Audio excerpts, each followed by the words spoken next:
Hello, I'm Natalie James. Hi, my name is Jana.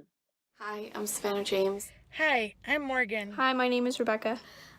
Before European settlement, there was 1 million Aborigines living in Australia, and within 1 million, there was 500 smaller groups. They relied heavily on the earth and the resources it provided to survive in any kind of climate, shape, or form that anything was thrown at them.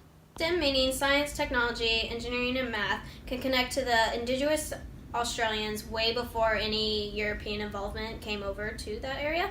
So, because there are so many STEM connections, I only chose top two to talk about that I felt were either most important or they were most interesting, I found. So, science, to start off with, I chose the change of the seasons by them looking at the plants. They could tell when a warmer climate were coming versus colder climates.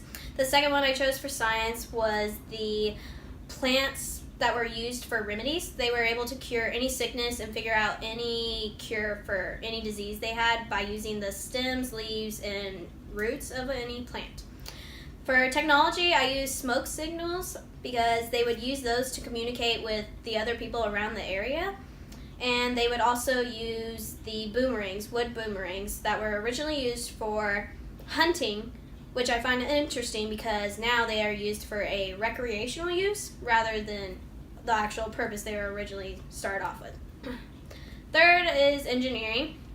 I chose their homestead life. Originally, they lived in caves, but as time went on, they went on to use larger stones to get them off the ground and to protect them better in all different kinds of climate. Also, for engineering, they would make fish traps where it was rocks stacked on top of each other with little holes in between. They would push the fish inwards, and the fish were trapped in this little rock trap. So that is the oldest man-made structure still standing in Australia. Fun fact for you. And finally, in mathematics, they would teach their youth to dance in counts of 5.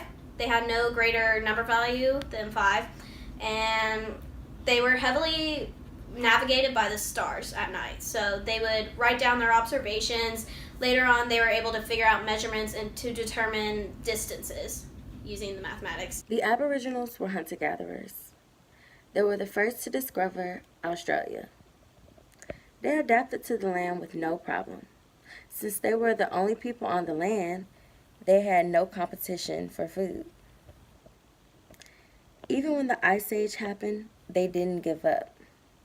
60% of the population had died during the Ice Age.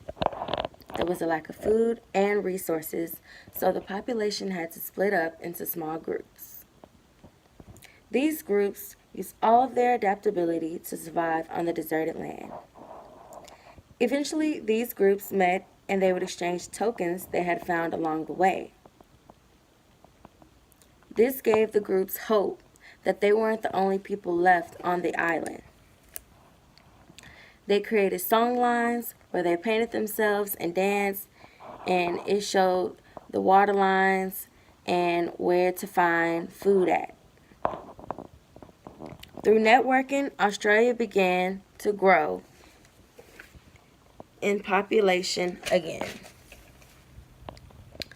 There were up to 1 million people in Australia, all from 300 different language groups. They all shaped the same culture. And my part of the project is the evidence for claims. So to express that part of the project, I wanted to talk about Amy Toensing. She's a storyteller for National Geographic.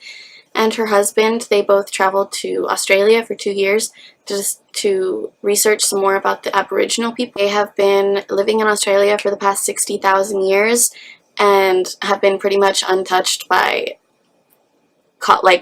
other parts of humanity, and so they were really in touch with their culture and really to themselves, and there's still people who lived in that time today. When Amy and her husband first got to Australia, they wanted to study the rock art that was left in caves in Australia, and they realized that there was a lot of culture that we didn't know about because it was drawn on walls and no one was there to see it. But they went into the village and found 2 people, a husband and a wife, who lived during a time before it was really colonized where they were, and they were still very in tune with how the Aboriginals lived before colonization. Before World War II, the Aboriginal people still lived very much like they did when the Aboriginals were first in Australia. So talking with the husband and wife was the closest they could get to learning about the culture of how they originally lived. And that's really how we find out all our information about the Aboriginals, was studying the rock art and talking to people that still lived in a time that you could consider pre-European. That's how we've learned everything about them, besides just looking at fossil formations and art and all the artifacts that they left behind. The Aboriginal people are the longest living civilization on Earth. They settled in Australia after following the Milky Way and other star systems. While they rested every night, they listened to their ancestors tell stories passed down through the generations. These stories were about how their ancestors created the land with other gods, making Australia a beautiful place. To keep warm, the Aboriginal people built homes out of sandstone overhangs and limestone cave systems. They adapted to change easily, and because of this, they lived in harmony with the land. So I had connections to current events, so I'm going to be connecting Aboriginal Australia to Aborigines that live in Australia today. There are many Aboriginal peoples that do live in Australia today. They take up about 2% of the total population, and that takes up about 500,000 people or so. There are many that live in the city, but if they do, they live very, very poor lives. There's very high unemployment rates, high poverty rates, and due to lack of education, it can lead to higher suicide rates and lower life expectancies than the Australian residents that have access to these resources. The biggest part of their culture is definitely their art. Their art consists of many different media, such as basket weaving, woodworking, rock drawings, but their biggest types of art is cave drawings. They can also be credited for making the boomerang, which is Australia's biggest item, of course. There's something called the Ayers Rock or Uluru Rock. It is known as the most sacred site for Aboriginal peoples. It is in the very center of Australia, and it continues to be a very important place for them. Within this rock, there are many caves, and within those caves, there are many drawings from the original Aboriginal peoples. So people that go to tours there, they are able to see the culture, and there is a lot of controversy on whether or not, because it's so sacred, that it should be closed due to being sacred. There are many people that live in the rural areas in the outback of Australia, and those people are very, very passionate about keeping their culture alive. Over half of Aboriginal peoples today do live in these types of small towns. There are programs today that try to educate people that are interested, or just the people in general, about the Aboriginal culture. There are people that are wanting to keep this type of culture alive and trying to spread the word and trying to follow in the footsteps that their ancestors once did. In conclusion, the Aborigines have many STEM connections, and once you start to uncover their story, you start to realize more and more connections that there are.